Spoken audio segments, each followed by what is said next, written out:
Баяғы бір заманда солтүстікте қыз әке мен көктем ананың қызы дүниеге келіпті. Кішкентай қыздың боран соқтыра алатын қабілеті болғандықтан ата-анасы оны қар ханшайымы деп атапты. Ол билегенді және қар ұйтқымасының арасында айналғанды ұнатады екен. Бастапқыда бұл бар болғаны жаяу борасын болғанымен, қар ханшайымы өсе келе нағыз қар боратқан бұрқасын шақыра алатын болды. Жылдар өтіп, кішкентай қар ханшайымы әдемі қыз болып бой жетіпті. Ол өзінің ғажайып қасиетін ақылмен басқаруды үйренеді.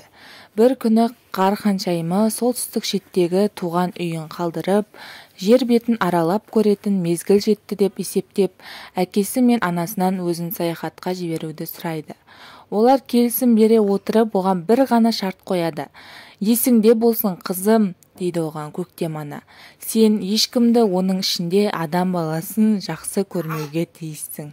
Иә, деп қостайды қыз әке. Махаббат сезімі жүрегіңе еніп кетпесе болды. Саған өлімнің өзі қорқынышты емес. Бұл сөздерді естігенде қар ханшайымы селк ете түсті, бірақ ол қалайда жер жүзін өз көзімен көргісі келді. Сөйтіп, ата-анасымен қоштасып, жолға шықты. Қар ханшайымы саяхаттауға жалғыз аттанбаған болатын. Шексіз созылған мұздар мен қар жапқан кеңістікті бірге жүріп өткен серіктері ағаюлар болатын. Солтүстік бұғылары оны өздерімен бірге оңтүстікке ала кетті.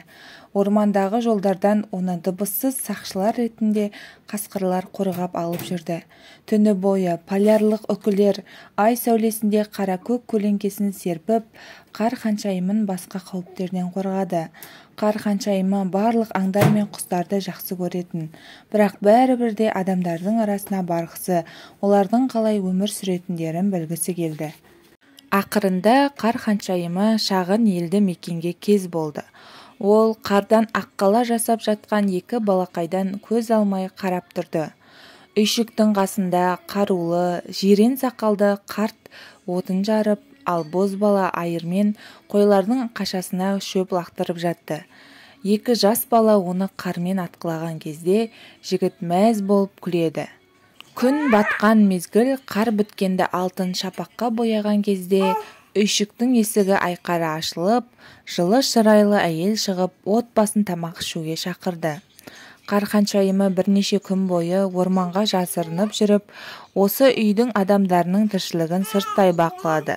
Кейде жас бақташы жұмысын бітіргеннен кейін сыбызғыда ойнап, оның кішкентай інісі мен қарындасы қар үстінде би билейді. Қар ханшайымына олар өте бақытты жандардай көрінді. Бірде үйшіктің жанынан сәнді киінген қыздар мен жігіттер өтті. Кейбіреулерінің қолдарында музыкалық аспаптар бар еді. Боз балалардың ішінде біреуі «Сергей, тез бол, әйтпесе мерекеге кешігеміз», деп бақташыны шақырды. Бақташы сыбызғысын алып, достарын қуып жетті. Олар деревня ішімен асықпай жүрді. Ал қар ханшайымы орман жиегімен жүріп, олардың соңынан ілесті. Олардың осыншама көңілденіп, не туралы әңгімелесіп келе жатқанын білуге құмартқаны сондай, қар ханшайымы тіпті сақтықты да ұмытты.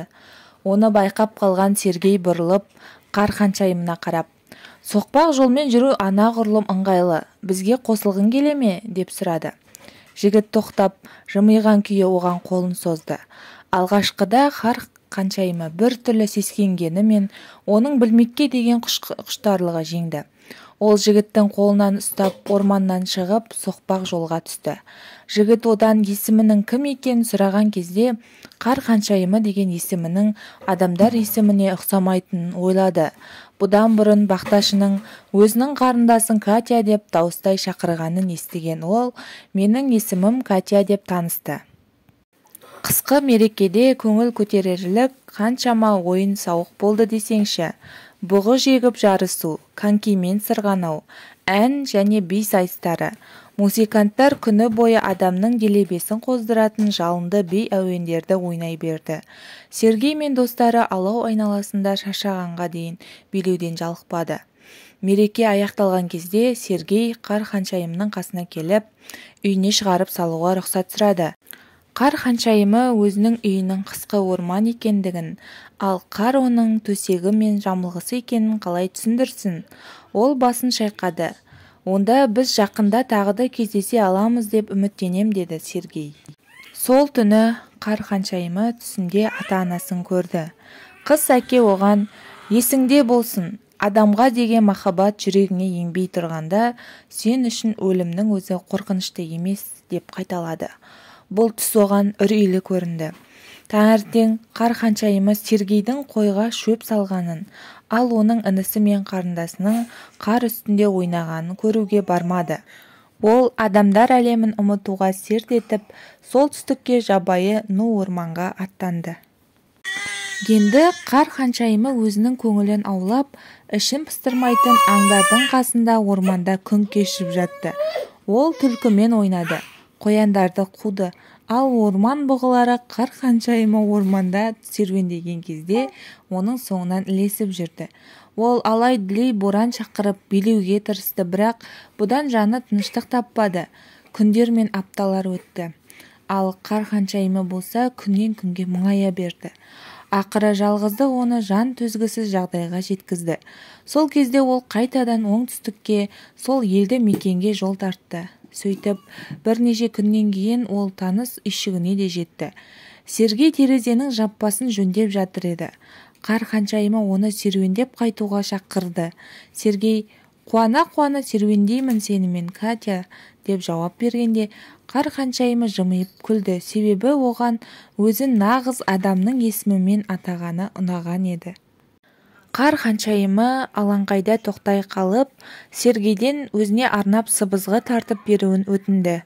Сергей сыбызғыда ойнаған кезде қыз еш уақытта болып көрмеген жылылықты сезінді.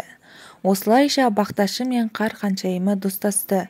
Ол күн сайын кездесуді ынтыға күтетін болды. Сөйтіп, ұзақ қыс та тез өте шықты. Қар ханшайымының бақытты болғаны сондай, ата-анасының жасаған ескертуін де есінен шығарып алды. Бір күні түнде қорқынышты түс көрді. Түсінде қыз әке ренжи тіл қатты. Есіңде болсын, адамға деген махаббат жүрегіңді жаулап алмайынша, өлімнің өзі саған қорқынышты емес. Осы сөздерді айтқан ол қызының жүрегін тондыру үшін оған қар бұрқасынын жіберді. Қар ханшайымы қорқыныштан дірілдеп оянды. Оның өлгісі келмеді. Мәңгі өмір сүруі үшін әкесінің тілін алып, жүрегін мұзға айналдыруы керек. Сол кезде мұз боп қатқан жүрекке махаббат ене алмайды. Ол қарлы бұрқасын тұрғызып, бір сәтке ұйтқыма жел мен қар ұшқындарының арасында бәрін ұмытқандай болды. Енді менің жүрегім мұз сияқты салқын, деп ойлады қар ханшайымы. Ол үлкен кәрі ағашқа жасырынды да, таңға дейін өзі шақырған боранның қалай құтырына соққанын естіп жатты. Ал таңға жақын сүйектеріне дейін тоңып қалғанын сезді. Ертесіне ол дабыр-дұбыр дауыстардан оянды. Адамдар Сергейдің атын атап, оны іздеп жүрді. Қар ханшайымы бір адамның Сергейдің отардан бөлініп қалған қойды іздеп, боранда адасып кеткені туралы айтып жатқанын естіді. Қойлар қораға өздері келген, ал Сергей оралмапты. Енді бүкіл деревня болып бақташыны іздеуге шыққан. Қар ханшайымы басқалармен қосылып Сергейді іздеуге аттанды. Сағаттар өтіп жатты, ал бақташы табылар емес. Қар ханшайымы оны басқалардан гөрі көбірек уайымдады. Сол кезде оның кеудесіндегі қар түйіршігі де ерігендей сезілді. Оның сезіміне жауап ретінде айналасындағы қарлар да ери бастады. Мейлі мен өліп кетейін, тек ол табылса екен, деп тіледі іштей қар ханшайымы. Оның жүрегі одан сайын ыстық бола түсті, ал айналадағы қарлар одан сайын тезірек ери берді. Қар ханшайымы Сергейді ұзақ іздеді. Ақыры қардың бәрі еріп біткен кезде ол өзінің сүйіктісін көрді. Жігіт ес-түссіз жатқан болатын. Шамасы қараңғыда Сергей ағаштың тамырына шалынып құлап, сол кезде оны қар басып қалғанға ұқсайды. Қар ханшайымы оған қарай еңкейіп, қатты жылап жіберді. Есіңді жи, Сергей, өтінем, есіңді жи, деп қайталай берді ол. Сергей көзін ашты. Бұл сен бе, Катя? дейді ол. Сен менің түсіме кірдің бе, әлде мен о дүниеге аттанып жұмақта жүрмін бе? Жоқ, сен емес, таяуда мен өлемін. Өйткені мен қыс әке мен көктем ананың қызымын. Олар маған егер адамды жақсы көретін болсам, көп ұзамай өлетінімді ескерткен болатын, деп жауап берді қар ханшайымы. Қыз жігіттің бетіне қолын тигізген кезде тіршілік жылуын сезді. Оның мұз секілді бозарған өңі алабұртып, одан тараған қызыл арай бетін жылыта бастады. Негізінде қар ханшайымы өзін нашар сезінген жоқты, тіпті бұл ешқандай да өлім белгісін байқатпады. Қардың бәрі еріп кетті. Қары еріп, ашылған ойдым жерлерге шөп шыға бастады. Ағаштар бүршік жарды. Қар ханшайымы айналасына таңдана қарады. Ал жас өскін бұталар арасынан өзінің анасын, көктем ананы көрді. «Анашым, қара, мен адамды жақсы көріп қалдым, бірақ әлі өлген жоқпын», деп айқайлап жіберді. «Өлім ерте ме, кеш пе, бәрібір сенің соңыңнан келеді», деп жауап берді көктем ана. «Себебі сенің жүрегіңе махаббат енді. Сен адамға айналдың, енді сен де адам сияқты қартайып, әйтеуір бір күні өлетінің анық». Осы сөздерді айтқаннан кейін көктем ана көзден ғайып болды. «Сен кіммен сөйлестің?» деп сұрады Сергей. «Маған бір дауыс естілгендей болды, бірақ мен ешкімді көре алмадым». Қар ханшайымы жымиып оған тұруға көмектесті. «Мұнда ешкім жоқ», деді ол. «Бұл жер бетін ұзаққа созылған қысқы ұйқыдан оятуға ұшып жеткен көктем самалы». Қар ханшайымы мен Сергей бір-бірінің қолынан ұстап, көктем күнінің алтын шапақты шуағына шомылып, орманнан әрірек ұзай берді.